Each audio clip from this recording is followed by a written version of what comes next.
YTN 뉴스 FM 슬기로운 라디오 생활. 안녕하세요. 아나운서 최영진입니다. 주말 잘 보내셨는지요? 월요일 오전인데요. 슬기로운 라디오 생활과 함께 한 주 활기차게 여시길 바라고요. 자, 오늘부터 60에서 64세 고령층과 30세 미만 군 장병에 대한 백신 1차 접종이 시작됩니다. 동네 병원 등 전국 위탁 의료기관에서 실시하는데요. 주의사항 등 미리 챙기시고요. 자, 백신을 맞으면 여러 가지 혜택이 있습니다. 하지만 어르신들은 백신을 맞았어도 이를 증명하기가 쉽지 않은데요. 앞으로는 이런 걱정 안 하셔도 되겠습니다. 백신을 맞은 65세 이상에게는 증명 스티커를 발급해주기로 한 건데요. 스티커는 신분증에 붙이는 형태고요. 주민센터에서 이를 받을 수 있습니다. 자, 백신 접종자는 가족 모임 인원 기준에서 제외되고요. 조만간 실내 마스크 완화 등의 혜택도 주어질 전망입니다. 아무쪼록 안전하게 백신 접종이 이뤄지길 바라봅니다. 자, 오늘 1부는 이슈 인터뷰 시간인데요. 성폭력 피해와 조직적 은폐에 시달리다 극단적 선택을 한 공군 부사관. 이번 일을 계기로 군내 비리를 반드시 바로잡아야 하는데요. 군내 성범죄 반복되는 이유와 개선 방안에 대해 알아보고요.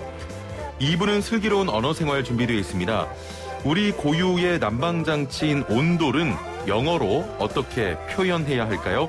신지영 고려대 국어국문학과 교수와 함께 살펴보겠습니다. YTN 뉴스 FM 슬기로운 라디오 생활 지금 바로 출발합니다. 네, 1부는 생활 속 이슈들을 속속들이 들어보는 이슈 인터뷰 시간입니다. 자, 공군 부사관의 성추행 사망 사건, 조직적인 무마가 있었던 게 아니냐는 의혹과 함께 과거 사건에 대한 폭로도 이어지고 있는데요. 반복되는 상황에 군사법원의 필요성에 대한 지적까지 나오고 있습니다. 군내 성범죄 반복되는 이유와 개선을 위한 방안을 찾을 수 있을지 자세한 내용 짚어보겠습니다. 함께 말씀 나눌 분 모셔보죠. 육군 법무관으로 복무한 소령 출신 예비역인데요. 아는 변호사 사무소의 이지훈 변호사 전화 연결되어 있습니다. 변호사님 나와 계시죠?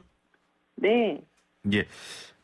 재작년에 전역을 하셨다고요. 군 법무관으로 얼마나 근무를 하신 겁니까? 예, 저는 육군 군 법무관으로 14년간 근무했습니다. 예. 군 형법과 일반 형법의 가장 큰 차이는 뭘까요? 예, 군형법은요, 군인의 범죄나 군인들에 대한 범죄를 규율하는 법이고요. 예. 우리가 흔히 말하는 형법은 형법의 특별법이죠, 군형법이. 예. 그래서 군의 특수한 범죄들이 규정되어 있습니다. 예를 들어서 예. 상관에 대한 죄, 초병에 대한 죄 그런 것들이 있고요. 그리고 특징이 있다면 형량이 굉장히 세서 군형법에는 벌금형이 아예 존재하지 않습니다. 아, 예. 지금 군형법이 형법의 특별법이라고 하셨는데 네. 그러면 군형법이 먼저 적용이 되는 것이죠? 군이니까 둘 다 적용이 되는데요. 예. 그러니까 규정하고 있는 범죄 유형이 다르기 때문에 군형법에 있는 범죄 행위를 한 경우에는 군형법이 적용이 됩니다. 예. 재판 처리 과정도 일반 재판과 다른 점이 있습니까? 군사법 절차하고 일반 재판 절차는 솔직히 대동소이해요. 예. 절차는.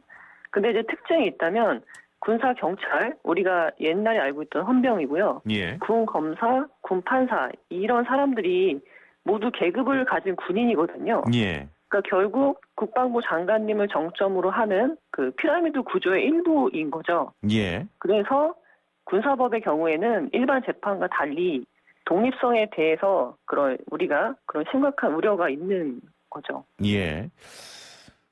저도 그 군대를 헌병으로 전역을 해서 옆에 이제 또 수사과에서 근무한 적도 있었고 네. 보통 사건이 발생하면 그래도 좀 군대에서 빠르게 진행되는 편이었던 것 같은데 네네. 이번 사건을 보면은 네. 굉장히 좀 조사나 좀 늦게 진행이 됐습니다. 네네. 3월의 상황도 현재도 통상적인 경우는 좀 아닌 것 같은데 어떻게 보십니까? 예, 저도 이번 사건을 언론으로 접하면서 예. 정말 믿기 어려웠는데요. 이게 처음에 이제 보름 정도 지나서 조사가 이루어졌고, 예. 그리고 이번에 이제 국방부 장관님께서 지시를 하니까 또 몇 시간 만에 구속이 이루어졌잖아요. 그렇습니다. 예, 이런 것들이 원래 이제 성폭력 사건은 굉장히 중요한 사건이기 때문에 예. 일단 신고가 들어오면 바로 분리 조치를 하고 이게 지휘 계통으로 상급 부대까지 보고가 되고 그리고 공정성을 위해서 해당 부대가 아닌 상급 부대로 이게 이송이 되거든요. 예, 예. 그런 절차들이 신속하게 이루어져야 되는데 그러지 않고 또 이게 언론의 관심을 받으니까 또 갑자기 막 처리가 빨라지고 그런 것들을 보면은 이게 좀 문제가 많은 거죠. 예. 통상적인 경우는 아니죠. 일단 통상적인 경우는 아니다 이렇게 말씀하셨는데 예. 이 질문도 한번 드려보겠습니다. 이 사건이 어느 한 개인의 좀 문제로 보십니까? 아니면 군대에 네. 전체적으로 퍼져 있는 어떤 네. 좀 병폐라고 보십니까? 제가 생각할 때는요, 예. 사실 성폭력 범죄는 군에서 많이 있었고, 예. 언론에서 크게 보도가 된 사건도 많이 있었는데요. 그럴 때마다 이 시스템은 정비를 했어요. 그리고 처벌도 굉장히 세졌고요. 예. 그런데, 그러니까 신고만 들어가면 거의 바로 그렇게 매뉴얼대로 되게 만들어 놨어요. 예, 예. 근데 그렇게 안 되고 있는 게 문제인데요. 결국 저는 그거는요, 개인의 문제인 거예요, 개인. 그러니까 그 개인이 지휘관의 성향의 문제인 거죠. 예. 예, 그러니까 어떤 지휘관이 오느냐에 따라서 분위기가 확확 바뀌는 거죠. 예. 그래서 시스템이 있는데도 그게 운영이 안 되는 그런 문제라고 저는 생각합니다. 예. 조금 전에도 그 군대 내에서 성범죄가 굉장히 많이 발생한다 이렇게 말씀하셨는데, 네. 지금까지 발생했던 성범죄와 이번 발생한 사건, 네. 좀 그 대응 방식이나 처리 방식이 차이가 많습니까? 많이 있죠. 예. 그러니까 보통 우리가 언론에서 부각되는 성범죄는요, 군대 예. 성범죄는 보통 계급이 높아요. 예. 그러니까 피해자 같은 경우는 여성 피해자들이 인 경우에는 초임 간부들, 그리고 가해자는 중령 이상, 보통 중령 이상의 지휘관들이었거든요. 예, 예. 그래서 피해가 오히려 더 은폐되기가 더 쉬웠는데, 이번 사건은 동일 계급이란 말이에요. 예. 근데 물론 이제 상서열자였긴 하지만, 그러니까 같은 이제 부사관 계급 사이에 일어난 거잖아요. 예, 예. 그리고 그걸 무마한 사람도 지금은 부사관으로 나오는데, 물론 장교들도 있을 것 같아요. 예. 수사를 하다 보면. 그런 점이 약간 좀 특이하고요. 그리고 예. 예, 기존에 그런 시스템이 분명히 정비가 되어 있는데 예. 그게 작동을 하지 않은 것이 굉장히 이례적이고 이해가 되지 않는 부분입니다. 예. 자, 모든 부대에서 이런 사건이 발생을 하면 네. 일단 기본적으로 외부에 알리기보다는 은폐를 하거든요. 본인 부대가 좀 누가 가기 때문에. 그렇죠. 예. 많은 그 부대에서 군대에서 이런 사건이 터지면 은폐부터 하려고 합니까? 보통은 이제 부대에서는 군에서는요. 예. 일단 폐쇄성이 있잖아요. 예. 근데 이제 요즘은 뭐 장병들도 휴대폰을 쓰고 일과 후에 예. 그런 것들이 있는데 군에서 강조하는 건요. 무슨 사건이 발생하면 일단 지휘 계통으로 보고해라. 그 말을 굉장히 강조해요. 그럼요. 예. 예, 그 말 자체가 결국은 지휘 계통이라는 건 뭐 소대장부터 시작이 되는 거죠. 예. 그래서 그 차상급 지휘 계통을 뛰어넘어서 뭐 장관님이나 뭐 그런 사람들한테 하지 마라. 그리고 외부기관. 예. 외부기관이라고 하면은 국가인권위원회가 있죠. 예. 그런 곳에다 하면 이게 사건이 갑자기 확 커버리니까 예. 감당하기 어렵잖아요. 그래서 예. 지휘계통을 밟으라고 하는 것이 사실은 그러니까 지휘계통을 밟지 않으면 징계를 할 수도 있다고 얘기를 하는 경우도 있거든요. 예. 네, 그게 이제 사건을 은폐하려는 의도는 아니지만 그러니까 예. 사건을 그 자기 선에서 무마시키기 위한 그런 것들은 이제 일어나고 있죠. 그런 말들을 많이 하죠. 조금 더 직설적으로 여쭤보겠습니다. 진급 때문에 그런 겁니까? 그렇죠. 사실 부대에서는요. 예. 등급 경쟁이 치열하잖아요. 예. 그러니까 피라미드니까 반드시 누군가는 일정 비율을 못하잖아요. 예. 그럼 솔직히 말해서 간부들의 그 개인적인 능력은 거의 비슷하단 말이에요. 예. 아주 특출나지 않은 이상 업무 능력은.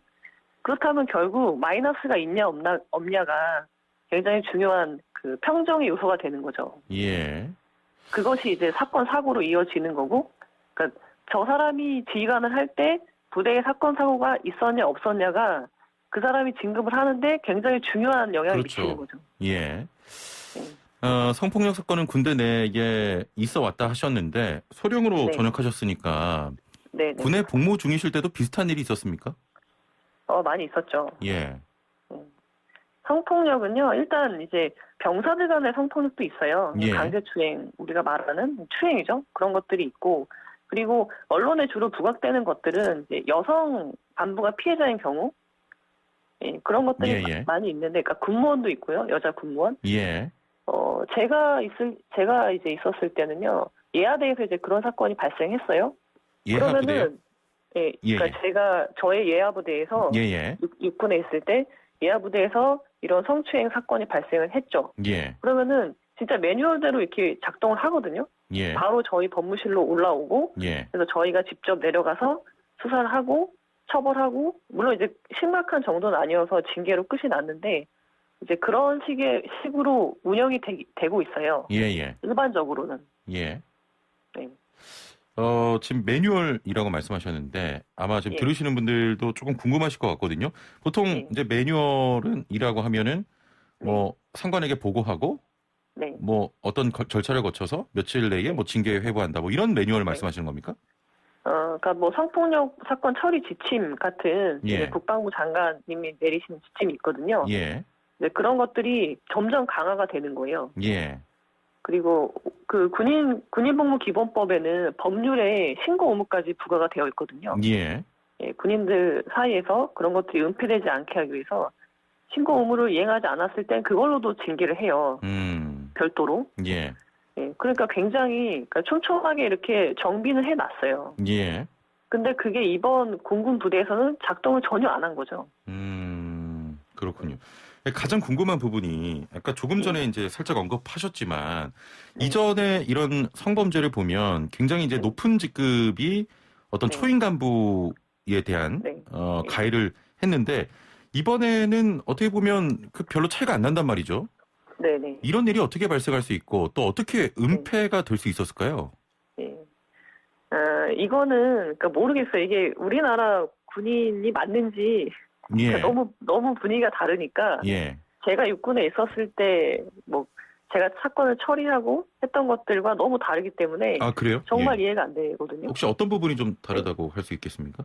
그러니까 이것을 이거 신고를 했죠. 안 한 게 아니잖아요. 신고를 했는데 그게 제대로 전혀 처리가 되지 않은 거예요. 그게 공군의 특성인지 아니면 그 부대의 그 사람들, 그러니까 부대마다 또 특성이 다르거든요. 그렇죠. 분위기가 좀 많이 달라서 그런 것들이 겹쳐져서 발생한 것 같아요. 예. 자, 문제는 성범죄로 인해서 이번처럼 죽음까지 이어진 사건이 처음이 아닌데 성폭력 사건 원칙도 좀 마련이 돼 왔는데 국내에서 효과가 좀 크게 없다고 느껴지거든요. 어떻습니까? 네. 제가 볼 때는요. 그러니까 그런 언론에 크게 보도된 사건들도 많이 있었고 그때는 이제 가해자들이 보통 뭐 장군들이나 대령급들이었기 때문에 굉장히 이슈가 많이 됐죠. 그래서 규정도 많이 세지고 처벌이 굉장히 수위가 높아요, 사실. 근데 지금 문제는요. 이게 그럼에도 불구하고 군에서 성폭력 사건이 근절되지 않고 있잖아요. 그 이유는 처벌이 약하기 때문이 아니고 제가 볼 때는 그것을 운영하는 사람들한테 있는 거예요. 특히 이제 지휘관의 성향이 굉장히 중요한데요. 지휘관의 성향이 중요하다. 예. 지휘관은 보통 1년에서 2년 단위로 이동한단 말이에요. 바뀌죠. 그러면은 이번에 온 지휘관이 어떤 사람이냐에 따라서 부대의 분위기가 완전히 바뀌고 사건 사고의 처리 방향도 바뀌는 거죠. 그 말씀은 바꿔서 이야기하면 매뉴얼이 별로 필요가 없다 이런 말씀처럼 들리거든요. 군대에 대해서. 매뉴얼, 그렇죠. 있어도 지휘관이 어떤 사람이냐에 따라서 적용되기도 하고 안 되기도 하고. 약하게 적용을 하거나 그러니까 최초에 아예 그게 한번 태워지면 그렇게 안 할 수는 없단 말이에요. 그러니까 그것대로 하기 전에 지금 같은 단계겠죠. 그 뭐 서로 이제 회유하고 무마시키려고 하고 뭐 좋은 게 좋은 거다 이제 그렇게 얘기하는 것들이 시간이 좀 있단 말이에요. 그 시스템이 움직이기 전에 그때 이제 그때 지휘관의 개인적인 성향, 부대 분위기 그런 것들이 많이 작용을 하는 거죠. 그렇군요. 가해자 피해자 즉각 분리 원칙도 있잖아요. 있죠. 이번 같은 경우는 이제 피해자가 전출을 가지 않았습니까? 전출 갔죠. 이것도 잘못된 부분 아니겠습니까? 그렇죠. 보통은 그 해당 부대에 있는데 피해자가 전출을 간다는 건 그 사람이 뭔가 잘못을 했다는 인식을 사람들한테 심어주거든요. 그래서 보통은 가해자를 이동을 시키죠. 예. 아니 이게 이제 보통 이런 일이 생겨서 네. 피해자가 피해를 봤음에도 불구하고 뭐 전출을 간다든지 네. 이제 그런 일이 있는데 네. 오히려 네. 좀 문제를 일으킨 사람처럼 낙인 찍혀서 본인이 피해를 당했음에도 불구하고 그렇죠. 그런 인식이 그 군대에서도 좀 작용을 하고 있죠. 당연하죠. 예. 군대는요, 그러니까 군 자체가 이제 폐쇄적이잖아요. 예. 그렇기 때문에 만약에 다른 부대로 전출을 가면 이런 그러니까 사건 사고가 아니어도 예. 정상적으로 전출을 가도요. 그 부대에서는 그 사람이 누가 오기로 되어 있잖아요. 예. 명령이 나니까. 그러면은 그 이전 부대 평판이라고 하죠. 그런 걸 예. 다 물어봐요. 어떤 사람이냐. 예. 뭐 그런 것들. 그리고 만약에 정기 인사가 아닌데 왔다. 전출 왔다. 그러면 더 관심사가 돼서 무슨 일이 있었냐. 그런 것들을 이제 물어보게 되죠. 그러면은 인수인계가 되는 거예요. 자연스럽게. 예. 그 부대의 분위기가 그대로 이쪽으로. 예. 근데 이런 어떤 힘들어지는 거죠. 병역 내의 인식이나 또 문화적인 부분, 워낙에 이제 폐쇄적인 집단이기 때문에 네. 이런 인식을 바꾸는 데는 좀 굉장한 시간이 필요해 보이는데요. 근데 그거는 아마 바꾸기 어려울 겁니다. 아하. 그게 이제 서로 연결이 돼 있잖아요. 계급 간에도 연결이 돼 있고 네트워크라고 하면 좋은 의미에서는 네트워크이지만 나쁜 의미에서는 그게 내가 한번 어떤 낙인이 찍히면 거기서 벗어날 수가 없는 구조인 거죠. 알겠습니다. 그 군 인권 교육도 하시는 걸로 알고 있는데 간부들 잘 듣습니까? 인권 교육? 이게 강제가 되어 있기 때문에 그걸 듣지 않으면은 승진을 할 수 없어요. 진급에 못 해요. 그래서 듣긴 들어요. 근데 문제는 뭐냐면 집중을 안 하죠. 집중을 안 하는데요. 제가 볼 때 이거는 그러니까 피교육생이라고 하죠. 피교육생의 문제라기보다는 이 가르치는 사람의 문제가 더 있다고 봐요. 가르치는 사람의 문제요? 왜냐하면 이제 동시다발적으로 강제로 전 부대의 간부들을 교육을 해야 되니까 강사가 필요하잖아요. 그렇죠. 그러면은 그 강사가 교육을 받아요. 그러면은 사실 군인들도 궁금해요. 모든 군인들이 가해자는 아니잖아요. 그러면 본인들도 교육을 받고 싶어 해요. 그리고 내가 실제 문제가 됐을 때 어떻게 처리를 해야 되느냐. 그러니까 법적인 거 말고 실제 행동 같은 걸 어떻게 해야 되는지 그런 거 알고 싶어 하거든요. 그리고 그래서 교육 시간에 질문을 한단 말이에요. 근데 그것에 대한 답이 제대로 안 되는 거예요. 피드백이. 오히려 가르치는 사람 쪽에서. 그렇죠. 그러니까 그냥 형식적으로 교육을 하는데 의미가 있는 거예요. 강의 2시간 했다. 그런 식으로 이제 외부적으로 보고하고 나는 교육 받았다. 그거의 의미가 더 있고 실제 교육의 내용이나 정말 그런 원활하게 그게 되는지 효과적으로 그러려면은 강사도 굉장히 그러니까 일단 군을 잘 알아야 돼요. 강사가.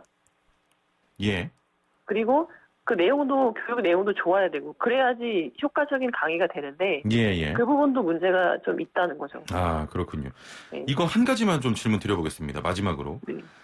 자, 군에서 일어난 사건이라고 해도 일반 법원에서 재판을 받아야 한다. 군사법원 폐지 이야기까지 나오고 있는데 어떻게 보십니까?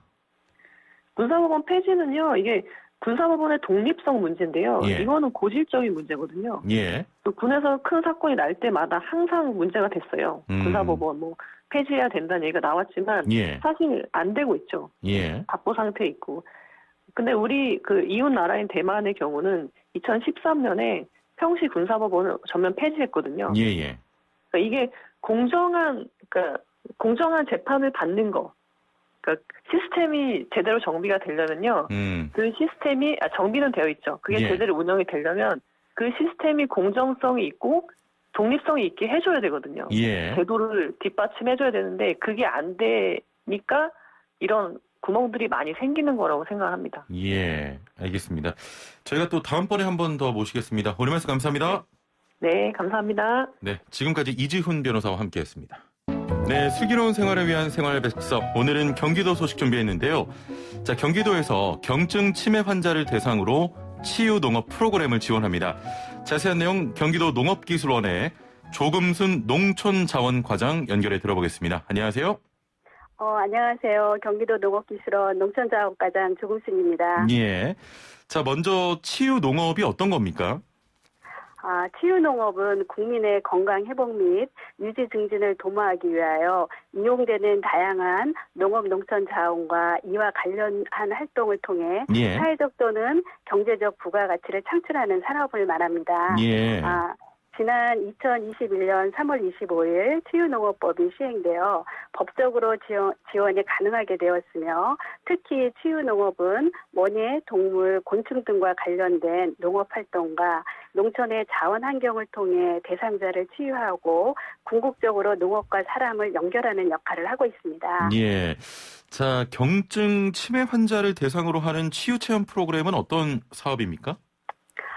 경기도 농업기술원에서 육성하는 치유농장과 시군 치매 안심센터를 연계하여 안심센터에 등록된 경증 치매 환자와 가족이 농장의 치유 체험 프로그램에 참여함으로써 치매를 예방 또는 완화시키는 사업으로 예. 치매 어르신과 가족들의 건강에 매우 유용한 프로그램이라고 할 수 있습니다. 예. 올해 계획 인원은 2,000명이며 도내 치유농장 92개소와 치매 안심센터 48개소를 연계하여 식물 재배 및 농작물 수확하기, 꽃차 만들기, 다육식물 꾸미기 등 농장별 특색에 맞는 다양한 활동으로 구성되어 있으며 예. 각 요소별 인지자극, 인지훈련 등 신체와 감각자극을 통한 인지기능 향상과 우울증 감소를 기대할 수 있습니다. 예. 과장님 내용 듣는데 목소리가 정말 따뜻하시네요. 감사합니다. 이게 치매 환자만 대상으로 하는 건지 또 일반 시민들도 프로그램에 참가할 수 있는지 궁금하거든요. 네, 우선 이 사업은 치매 안심센터에 등록된 경증 치매 환자와 가족을 대상으로 우선적으로 진행하는 사업이기 때문에 예. 치매 환자로 등록된 경우 지역 보건소 치매 안심센터 상담을 통해 무료 체험이 가능합니다. 예. 또한 일반인이 치유농장의 치유체험 프로그램을 참여하고 싶은 경우 비록 무료 체험은 아니지만 시군 농업기술센터에 문의하시면 치유농장을 소개받으실 수 있으십니다. 자, 그러면 치유농장 체험이 이 치매 치료에 어떤 영향을 주는 겁니까? 2017년 농촌진흥청 연구 결과에 따르면 식물 재배 활동을 통해 65세 이상 노인의 우울감 60%, 총 콜레스테롤 5%, 체지방률 2%가 감소한다는 연구 결과가 있으며 예. 2020년 경기도 농업기술원에서 조사한 결과를 보면 치유 체험을 통하여 치매 지수와 스트레스가 크게 감소하고 삶의 활력이 증가되는 것으로 나오는 등 치유 프로그램을 통한 치매 예방 효과가 큰 것으로 나타났습니다. 예, 그렇군요. 자, 마지막으로 앞으로 운영 계획이 있다면 소개를 해주시죠.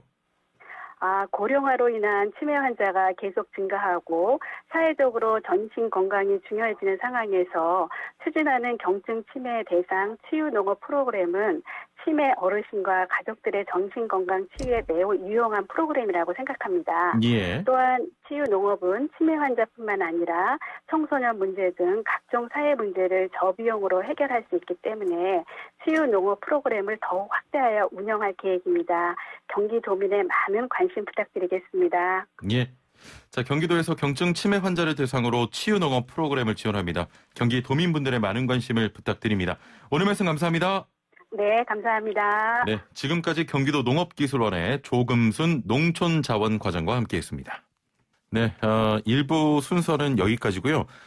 미니제리맘님께서 끊임없이 일어나는 성폭력 사건들 정말 화가 나고 슬퍼요라고 하셨고요.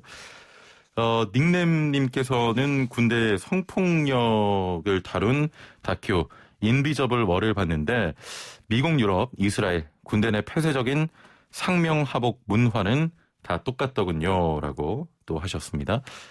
아름지은 아빠님께서는 군대에서 이성 간 성범죄뿐 아니라 동성 간 범죄도 일어납니다. 저도 병장으로 전역했지만 병폐는 여전하네요. 아들을 군대 보내야 한다면 가능한 방법을 찾아서라도 안 보내고 싶어집니다 라고 또 하셨네요. 5558번님께서는 다시는 성폭력이 일어나지 않도록 강력한 처벌을 바랍니다라고 하셨습니다. 네, 저도 군대 전역을 한 사람으로서 이번 사건 보면서 굉장히 마음이 아프고 정말 개선돼야 한다고 생각을 하는데요. 안타깝습니다. 자, 1부는 여기서 마치고요. 2부는 슬기로운 언어생활 준비되어 있습니다. 우리 고유의 난방장치인 온돌은 영어로 어떻게 표현해야 할까요? 관련 내용 살펴보죠. 57분 날씨와 교통 정보 듣고 2부에서 뵙죠.